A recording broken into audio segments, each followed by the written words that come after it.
comment ne plus vivre de frustration dans sa vie? Alors ça, c'est une sacrée question et un très beau programme.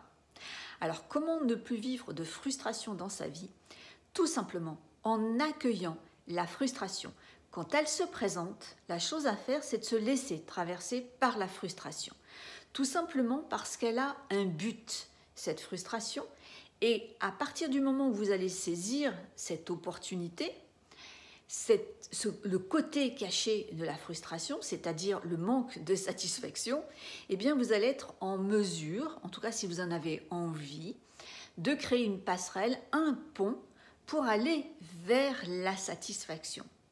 L'idée, pour ne pas vivre de frustration, parce que ne plus vivre, je ne peux pas vous dire ça, ça serait vous mentir. À l'échelle d'une vie, c'est impossible de ne plus vivre de frustration. Ça voudrait dire que tous les autres ou que le monde à l'extérieur est toujours en phase avec nous, ce qui est impossible. Notre entourage n'est pas toujours en phase avec nous et le monde dans lequel nous vivons nous fait vivre des imprévus, chose qu'on a quand même vue sur les 2 dernières années. Donc l'idée, c'est d'accueillir la frustration, de se laisser être traversé par elle. Ce qui n'est pas normal, c'est de rester dedans, d'être enfermé dedans. Et c'est ça que j'ai envie de vous faire vivre, c'est comment ne pas rester dans la frustration. Et donc d'utiliser cette énergie, cette émotion que vous êtes en train de vivre pour vous créer ce pont. Et c'est quoi créer un pont? C'est se demander comment je peux atteindre la satisfaction que je recherche dans la situation.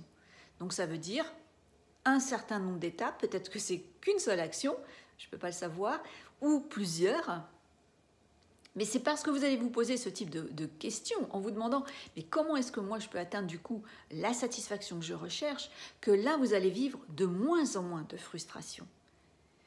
À l'inverse, si vous vous dites pourquoi ça arrive, pourquoi c'est toujours sur moi que ça tombe, ça va vous amener encore plus de frustration dans une période où vous êtes déjà en train de vivre. Comprenez la manière dont il faut développer votre conscience, c'est-à-dire de vous ouvrir tout simplement à l'idée que une frustration puisse vous traverser. Vous avez un corps qui est câblé pour être traversé par les émotions, donc laissez-vous traverser par la frustration et demandez-vous comment vous pouvez aller vers la satisfaction, à travers quelles étapes vous pouvez atteindre la satisfaction.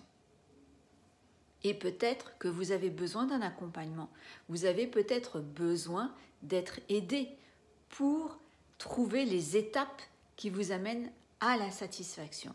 Et c'est ce que je vous propose au travers du programme dont vous verrez le lien en dessous de cette vidéo.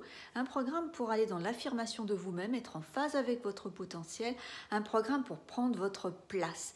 Et il y a toute une semaine où nous travaillons sur cette ouverture à l'imprévu, au challenge, au stress, aux appréhensions, parce que ce sont des phénomènes complètement naturels dans un parcours de vie. Et là, je vous donne tous les exercices pour y faire face d'une manière plus naturelle, plus efficace que de s'opposer à l'idée de vivre encore de la frustration qui vous amènera à en vivre encore plus et surtout à rester longtemps enfermé dans la frustration. Et l'idée, par mon accompagnement et cette vidéo, c'est d'en vivre de moins en moins et de moins en moins longtemps. Je vous dis à très vite pour une prochaine vidéo. Je vous mettrai également le lien pour le test « Suis-je hypersensible ?» si vous désirez savoir si vous faites partie de ce profil. À bientôt!